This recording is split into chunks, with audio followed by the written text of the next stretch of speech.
So, one of the things that I get asked about a lot, I think recently, is how do you deal with drama? How do you deal with people that annoy you, people that just don't have the best intentions for you and your future? And I get this a lot because, like, people go through things. Like, people just. There's people out there with bad intentions for you. They don't care about you. They don't care about your future. They just want to see you in hell. Like, that's the basic of it. Uh, but I've been asked by several of my friends, well, how do you keep such a positive attitude? And the real answer to that is I don't.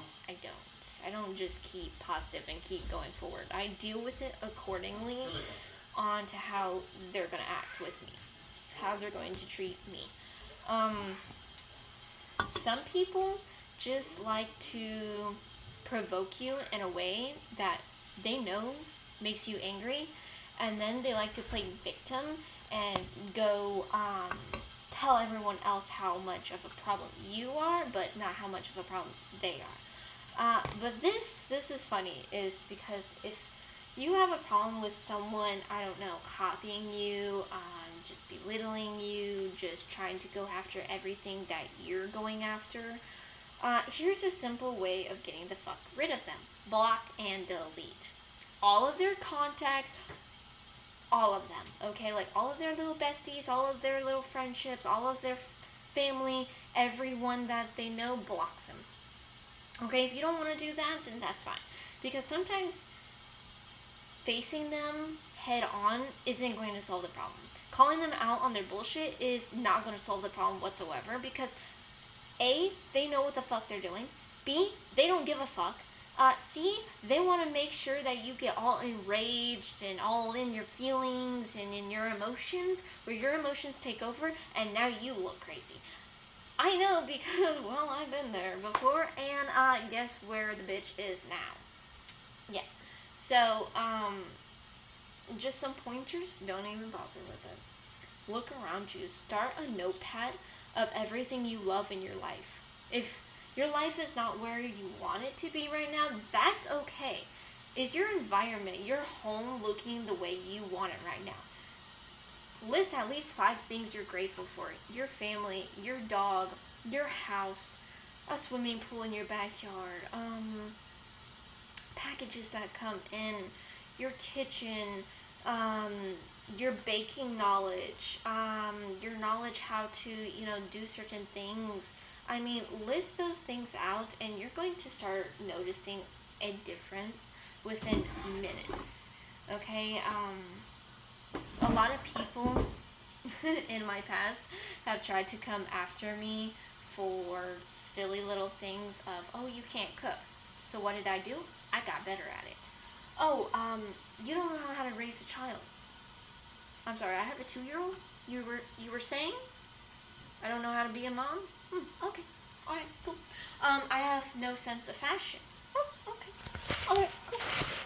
And it's not just even proving a point, it's just telling them to fuck off in the most pleasant way possible by doing it. I've always loved fashion, and when one of my ex-best friends came after me for actually liking fashion because I have taste, I don't know what the fuck her problem was. I think she was just jealous. People are just jealous and intimidated by your presence and by your beauty that you bring to the world, so they're gonna come after you no matter fucking what. And what you need to do is just move on with your life. Just keep on going. Just keep on telling them, hey, I really don't care about your opinion, because first of all, their opinion is not paying the bills, is not paying your life. If you're living a luxurious life, they're not paying for that. So why do you care? And the ultimate reason why people get underneath our skins is because they're unhappy in their own fucking life. Like, they don't have something you have, or if they threw away something that they almost had because they wanted to be stupid with their choices, and decisions, and now you have it, so now they're going to pitch a bitch fit over it and make you look crazy. Which I proved my point over and over and over and over and over again of how crazy I can get, but I choose not to be. So there's that.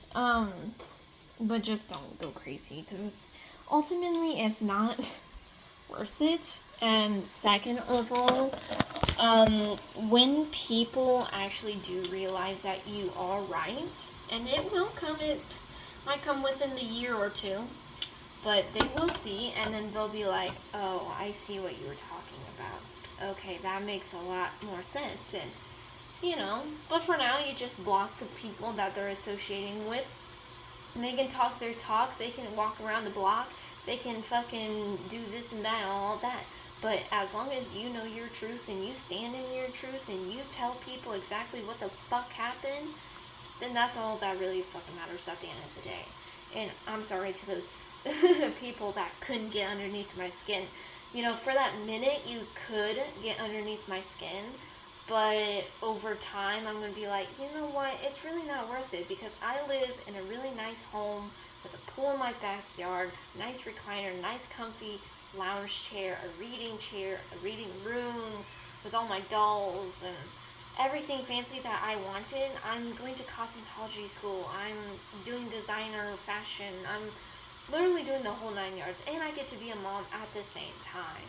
And a loving wife. So, look at the bright side of things. Don't let fucking crappy, crummy, skinny, ugly people get a hold of you. Because if they're not happy with their own lives, what makes you think they're going to be happy about your life too? It doesn't make any sense at the end of the day, and you don't have to care.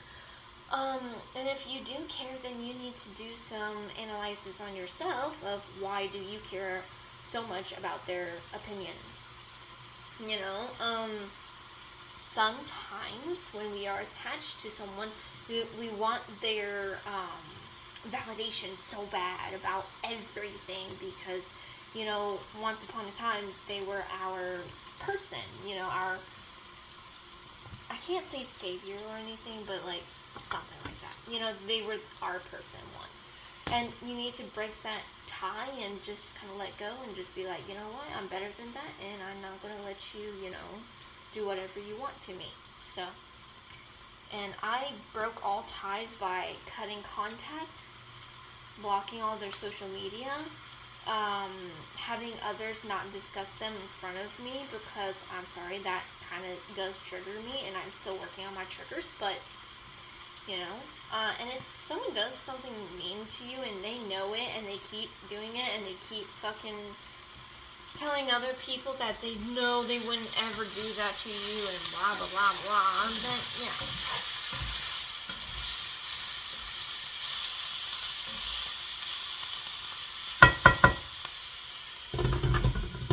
It is super weird when the family or the friends start talking about, that said person, because then it just looks, weird.